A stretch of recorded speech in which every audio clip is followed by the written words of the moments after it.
G'day everyone. Special Christmas.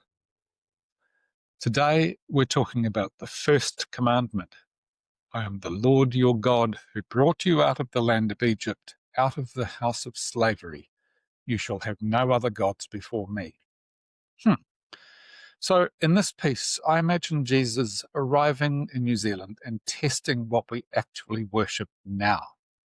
He arrives on a Tuesday morning in late spring. No ceremony, just a brown-skinned bloke in sandals and a borrowed swan, catching public transport and then walking. He heads into the places most decision-makers only glimpse through tinted glass, where policy settings aren't theory. They're the shape of a week, the size of the pantry, the warmth of a room. In Manukau, he sees a young Samoan woman wresting a pushchair down concrete stairs already streaked with black mould.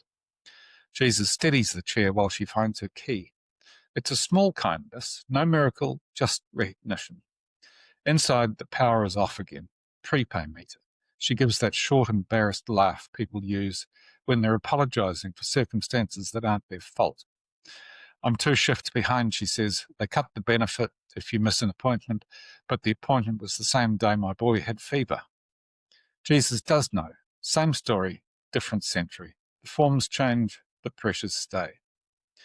Off Great South Road, he finds an emergency housing motel and a room holding 3 generations, kuia, daughter, mokopuna. They're on a waiting list that doesn't move. Kuia's pills sit in a plastic tray because every $5 charge competes with food for the kids. So she starts skipping blood pressure tablets on alternate days, quiet rationing. Jesus sits on the vinyl sofa and listens to her cough, not as a case file, as a person. Later, he's in a public hospital corridor. Hard plastic seats, a broken vending machine. He waits for the man whose leg ulcer went septic because district nurse visits were rationalised. That word makes harm sound tidy. The man's toes are black now. He's 13th on the non-urgent surgical list. Expected wait, 18 months, maybe 24. Jesus touches his shoulder. Nothing dramatic, just warmth. The man cries without a sound the way men do when they've been told too often that pain is a personal failing. By evening, Jesus has walked the country in the way only he can.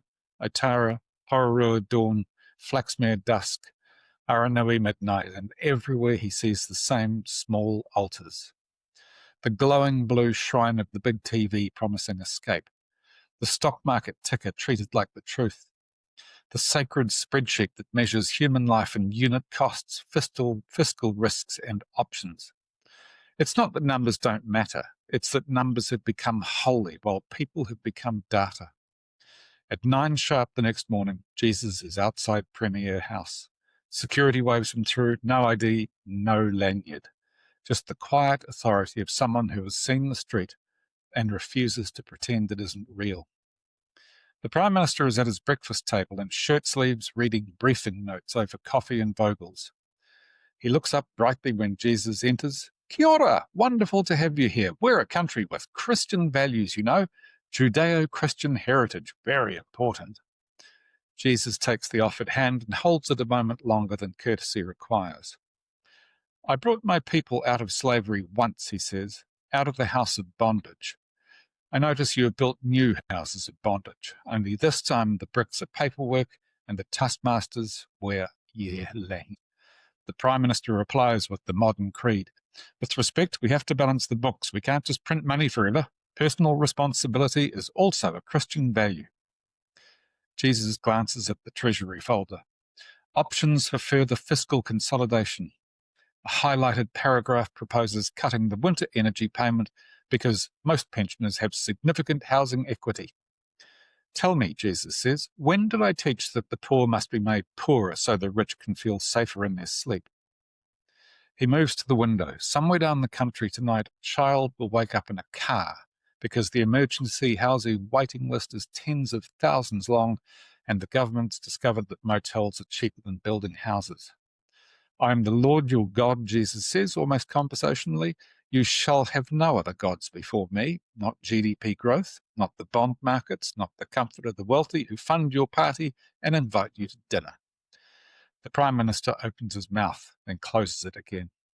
Jesus turns back. His eyes are tired and kind. You quote me in your speeches. You wear the fish badge on your lapel. But when I walked your streets yesterday, I was hungry and you did not feed me. I was sick and you cancelled my appointment. I was a stranger and you built higher gates. He places one work-roughened hand on the Prime Minister's shoulder. I brought you out of Egypt, he says. Do not build a new one. Then he's gone. The coffee's gone cold. On the table where his hand rested, the wood grain has rearranged itself into the shape of a cross. Outside, the Aotearoa are finally starting to bloom, blood red against the pale Wellington sky. And that's the sting of the satire. The First Commandment isn't only religious, it's diagnostic. What sits at the centre of the room when decisions are made? If it isn't people, we will keep building new Egypts and calling them reforms. If you're not religious, the point still lands. God in the story is shorthand for ultimate priority. Whatever you protect first, whatever you excuse everything else for, whatever you treat as untouchable, that's your God. When governments treat GDP, ratings agencies, and fiscal optics as untouchable, people become negotiable. Appointments get rationalised. Benefits get sanctioned. Warmth becomes optional. Dignity becomes a privilege. So the course correction is simple, even if it's not easy. Measure success by whether people can live with stability and decency and treat money as a tool, not a master. If we won't do that, we'll keep quoting Jesus while rebuilding Egypt in administrative language. See you tomorrow for the second commandment. Cheerio.